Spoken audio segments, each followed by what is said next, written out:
आज मैं आपके साथ शेयर करूंगी एक मुनफरिद और बेहद लजीज बटेर स्टीम रोस्ट बनाने की रेसिपी। बड़ी बड़ी शादियों में ये रेसिपी बहुत ज़्यादा फेमस है।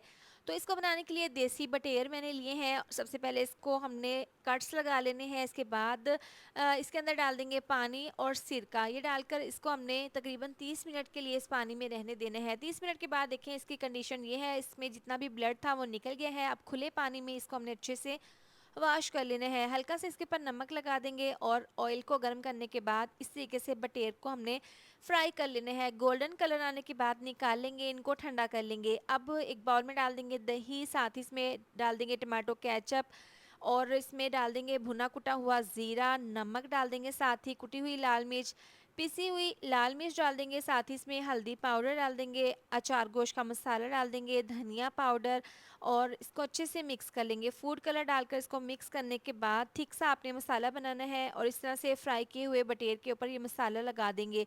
तमाम इस तरह से इसकी मैरिनेशन करने के बाद इसको आपने रखना है 3 घंटे के लिए रेस्ट के लिए। इसके बाद फॉयल पेपर के दरमियान में सुराख कर लेंगे। इस तरह से बटेर डालकर इसको कवर कर देंगे। प्रेशर कुकर में पानी डाल देंगे, स्टीमर रखकर इस तरह से ये बटेर रखने के बाद इसको 40 मिनट के लिए स्टीम कर लेना है।